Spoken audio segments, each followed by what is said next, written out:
"No," mutters Superman. "You planned it this way. I won't let you get away with it."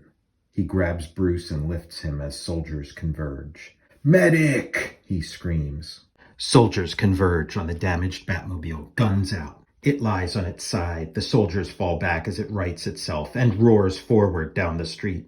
An army helicopter fires a rocket at it to no effect. Another helicopter joins the scene. An intense federal agent named Haggard rides in the new copter. "Track it," he orders. "It'll take us to the son of a bitch's headquarters." The Batmobile rumbles into a run-down abandoned tenement. It smashes through a wall at full speed and crashes down through the rotted floor. Soldiers swarm the tenement, shining lights down into the tenement's basement. The Batmobile is gone. A wall of the basement is smashed through, revealing a huge, unused water main. Robin, inside the speeding Batmobile, punches a program and leans back in the seat, tense but unafraid. He won't die, she thinks. I won't even think about that. There's too much to do. A fiery sky paints Gotham red. Looking stunned, Lola Chong appears on TV, announcing that Batman has been arrested by federal agents. At an army hospital, Haggard shows his identification to an armed guard, then enters a room in which lies Bruce Wayne, plugged into all sorts of life support machinery. He lies still, eyes open, staring forward. Clark Kent leans by a window, intense. Haggard smiles at Clark, holds his hand out. Clark ignores the hand. "He's stabilized," says Clark. "You'll have to watch out for suicide attempts. When you question him, you're not to harm him in any way." Haggard's smile is awkward. "Kent," he says, "you're needed in the Midwest. The crop failure's causing serious trouble. It's practically civil war." Clark grimaces. "It's much worse than you told me," he says. "And I let you do it." "Hey," says Haggard. "It was the Russians, remember?" Clark leaves. Alone with Bruce, Haggard grows more confident. "You're not going to trial," he says, "or to jail. As a matter of fact, you'll probably get your very own agency. Once we're done with the questioning, of course. We've got a lot to learn from you." Bruce looks at Haggard and grins, amused. "We're going to be great friends," says Haggard. On TV, Lola Chong announces that federal sources have divulged that Batman is Bruce Wayne and is in critical condition. Doctors are not hopeful. In a related story, Wayne Manor has been destroyed. An enormous cave has been discovered beneath the site of Wayne Manor, apparently the Batman's base of operations. However, whatever secrets it might have revealed have been lost, burned to ashes. The cave's only entrance has been sealed by authorities. The Batmobile rumbles out of an abandoned subway station. Robin presses a button on its controls. An inner lid seals the cab, making it airtight. She drives it into the river. It rumbles along the riverbed.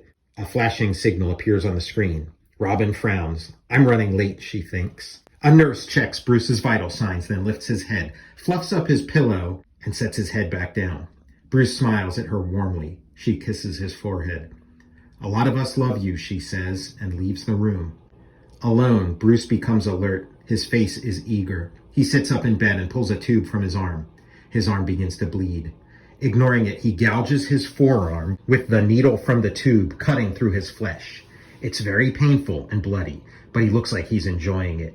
He digs into his arm with his fingers, extracts a small capsule. He puts it in his mouth and bites. He shudders from head to foot. He arches his back. His vital signs go wild, then stop. His cardiogram becomes a straight red line. On TV, it is reported that Bruce Wayne died in surgery. A surgeon is interviewed briefly. Carrying a freight car loaded with grain, Superman turns in horror. Bruce Wayne lies on a slab in the hospital morgue. Haggard screams at agents, points at the corpse. Bruce is naked. There are no marks of surgery on him. An agent, looking harassed, points at a cut on Bruce's forearm. "Jesus," he says to Haggard. "We checked him from head to toe. We checked his teeth and every orifice in his body. He had cyanide hidden under his goddamn skin." "You want an autopsy?" asks a board attendant. "Forget it," says Haggard. "Son of a bitch is no use to us now." On TV, it is announced that the IRS investigating the Wayne estate has found every part of Wayne Enterprises has self-destructed. Every stock has been sold. Every penny of the Wayne fortune has ceased to exist. Bruce Wayne died broke. Bruce Wayne is buried, with a surprising crowd in attendance. The funeral is broadcast on TV.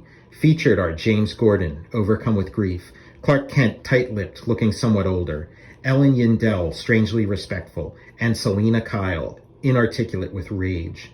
The crowd hangs on long after the service, finally thinning to Selina, Clark, Gordon, and Carrie Kelly, who does her best to look sad. The sun is rising as Selena collapses across Bruce's grave. Gordon pulls her away, takes her to his car. Clark and Carrie stand together by the grave.